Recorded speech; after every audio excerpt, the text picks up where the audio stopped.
मोक्ष कल्याण। मोक्ष क्या है? हर भव्य जीव का परम लक्ष्य है, हम सबका घर है जिसे हम पाना चाहते हैं। वहाँ जाना वही हमारा लक्ष्य होना चाहिए। The ultimate goal of life क्या? मुक्ति। दुखों से, जन्म मरण के भय से, अज्ञानता से और मिथ्यात्व से अनंतानंत कालों के लिए छूट जाना, इसका नाम मोक्ष है। आइए उस मोक्ष के विषय में आज जानते हैं कि भगवान कैसे मोक्ष को प्राप्त होते हैं और उनका मोक्ष कल्याण कैसे मनाया जाता है। तीर्थंकर का जब मोक्ष का समय निकट आ जाता है तब वे समोशरण को छोड़कर वहाँ से निर्वाण मोक्ष प्राप्त करना है। वहाँ जाकर योग निरोध कर 14वें गुण स्थान में आते ही पंच हिरस्व अक्षर काल मतलब अ, ई, उ, री, लिरी के उच्चारण के बराबर समय लगता है। उसके अंत में ही चारों अघातिया कर्मों का क्षय कर निर्वाण को प्राप्त हो जाते हैं। क्या अद्भुत भगवान का वैभव है, क्या अद्भुत उनके जीवन का वह अलौकिक अंतिम अप्रमेय जो समय है उसका यहाँ पर वर्णन किया जा रहा है। क्या वर्णन है? तो आइए इसको देखते हैं। जब भगवान अच्छी तरह अपने समोशरण में उपदेश के माध्यम से जगत का कल्याण कर रहे होते हैं, अच्छी तरह जगत के जीवों का महानतम कल्याण धीरे धीरे चलाता चला जा रहा है। जब तक भगवान की आयु है तब तक वह आयु कर्म शेष है, तब तक भगवान का धर्मोपदेश होता है। और तीर्थंकरों का ये नियोग होता है कि तीर्थंकर भगवानों को नियम से वर्ष पृथकत्व तक अर्थात 3 साल से 9 साल तक नियम से धर्मोपदेश देना ही पड़ता है। मतलब बिना उपदेश दिए वे मोक्ष नहीं जा सकते। लेकिन अन्य अरिहंत परमात्मा, अन्य मुनि महाराज बिना धर्मोपदेश के भी केवल ज्ञान प्राप्त करके मोक्ष जा सकते हैं। लेकिन वे तीर्थंकर हैं, उन्होंने पूर्व भवों में ये भावना भाई थी कि मेरे निमित्त से कैसे जगत का कल्याण हो, तो इसलिए वे इस नियोग के चलते बिना उपदेश के मोक्ष नहीं जाते। तो अच्छी तरह वे अपने समोशरण के माध्यम से निरंतर धर्म का उपदेश देते चले जाते हैं। और जब वे आयु का निकट जानते हैं तब वे क्या करते?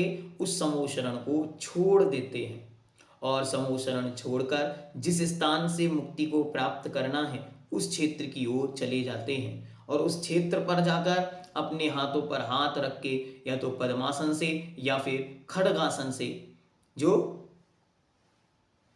खड्गासन से और कोई भगवान पद्मासन से, दोनों ही आसन सिद्धि के आसन हैं, उनसे वे विराजमान हो जाते हैं। और कायोत्सर्ग आसन या पद्मासन से बैठकर वे योग का निरोध करना प्रारंभ करते हैं। योग के निरोध में क्या करते हैं? तो जो स्थूल काय है उससे सबसे पहले वे स्थूल काय से स्थूल वचनों पर आते हैं, फिर स्थूल मन पर आते हैं, फिर स्थूल मन को सूक्ष्म मन में, फिर सूक्ष्म मन को सूक्ष्म वचन में, और फिर सूक्ष्म काय मतलब जो शरीर रूप योग है इसको भी वह छोड़ देने का महानतम उपक्रम वह होता है।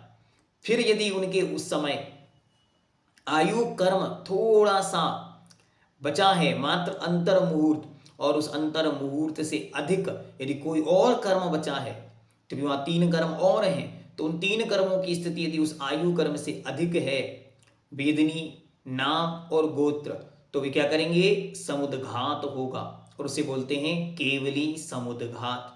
उस केवली समुद्घात में क्या होता, उसकी विस्तृत वीडियो आपको डिस्क्रिप्शन बॉक्स में मिल जाएगी। सामान्य से क्या होता है, तो उनके शरीर को छोड़े बिना उनकी आत्मा के प्रदेश इस प्रकार बाहर निकलते हैं, तो इसे बोलते हैं दंड।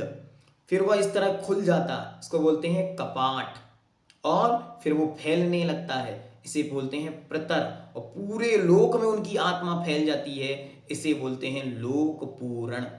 ऐसा करते, फिर लोक पूरण से फिर प्रतर, फिर दंड, फिर कपाट, और पहले कपाट फिर दंड, और फिर आत्मा शरीर में आ जाती। तो जैसे आप लोग जब कपड़ा सूखता नहीं है तो उस कपड़े को पहले निचोड़ते हैं और फिर उसको इस तरीके से झटकाते हैं। ऐसे ही उन्होंने आत्मा के प्रदेशों को इस प्रकार से किया जिससे वह संपूर्ण कर्म अंतर्मुहूर्त स्थिति में आ जाते हैं।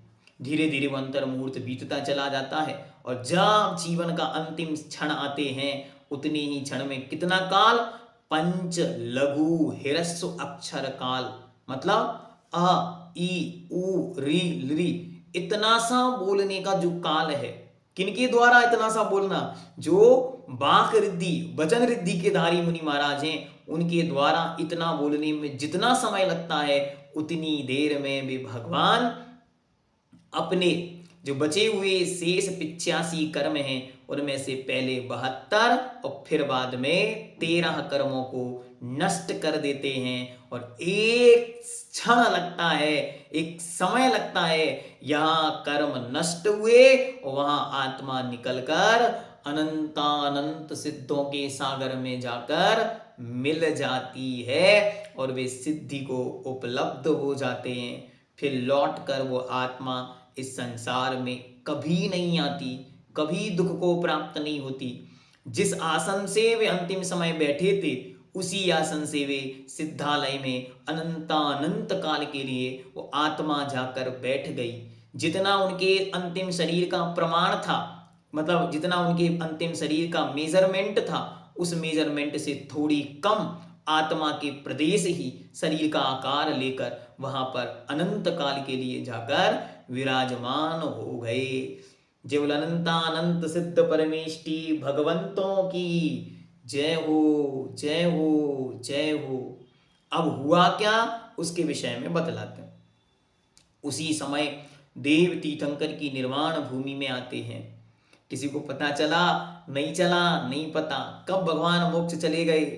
भगवान वर्धमान महावीर स्वामी के विषय में हम सब ने अच्छी तरह पढ़ा जाना कि भगवान वर्धमान महावीर स्वामी ने धन्य त्रयोदशी तेरस के दिन समोसरण छोड़ दिया। चतुर्दशी का पूरा दिन, त्रयोदशी की पूरी रात और चतुर्दशी की पूरी रात ध्यान में मग्न रहे और सुबह अमावस्या की सुबह सुबह चतुर्दशी के अंतिम प्रहर में वे अपना शरीर छोड़कर अनंत कालों के लिए सिद्धों के सागर में जाकर मिल गए।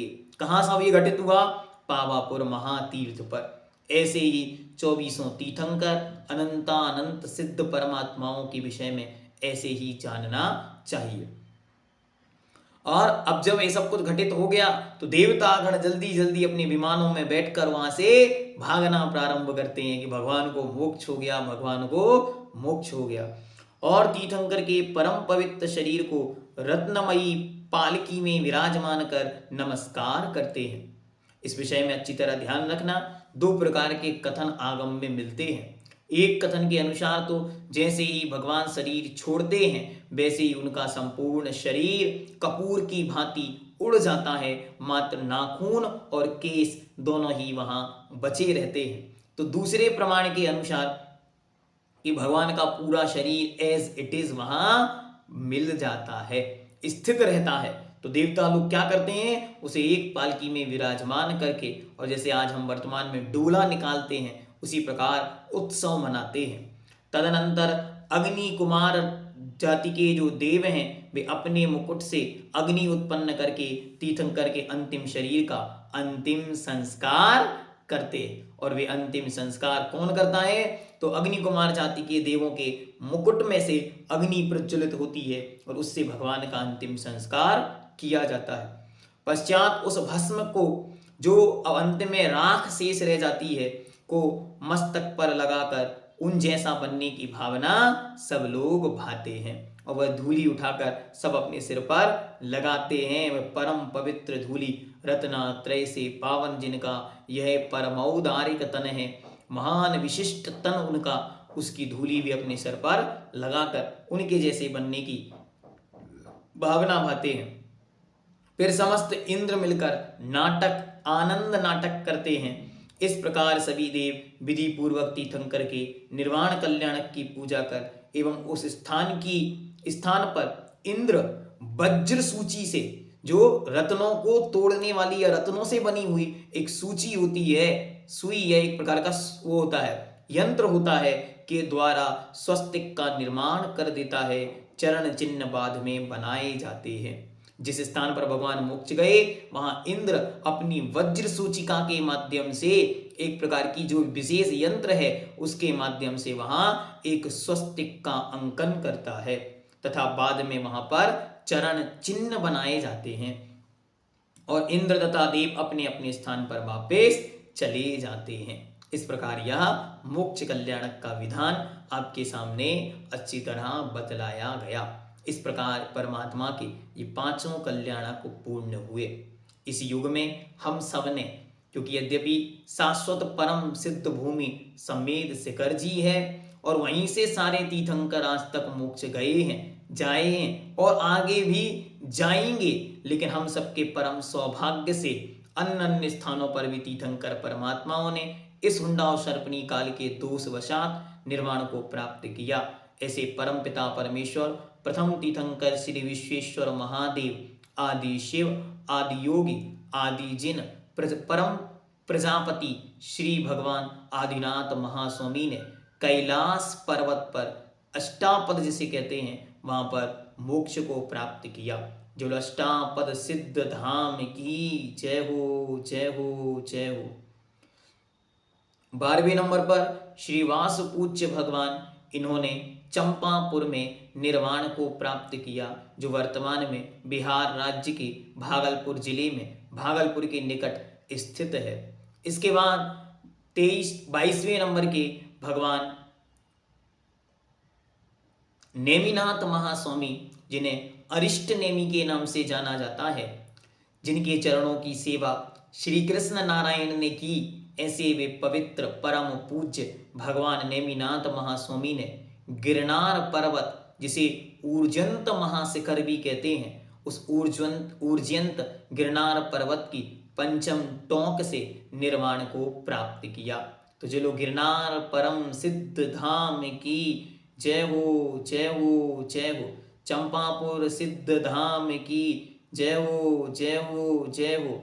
और अंतिम तीर्थेश शासन नायक भगवान वर्धमान महावीर स्वामी ने पावापुर के बरमद्द सरोवर अर्थात सरोवर के बीचों बीच निर्वाण को प्राप्त किया, जहां आज वर्तमान में एक सुंदर जल मंदिर का निर्माण किया गया है, जो कि पावापुर नालंदा जिला बिहार राज्य में स्थित है। ऐसी पवित्र भूमियां और समेर शिखर परम पवित्र भूमि जो वर्तमान में गिरिडीह जिला झारखंड में झारखंड की सबसे ऊंची चोटी के रूप में विख्यात है, जिसे पारसनाथ शिखर या समेत शिखर नाम से भी जाना जाता है। ऐसी ये पवित्र भूमियां, यहाँ से 20 तीर्थंकर शेष रहे, जिन 20 तीर्थंकर इसी अचल पर अचल हुए।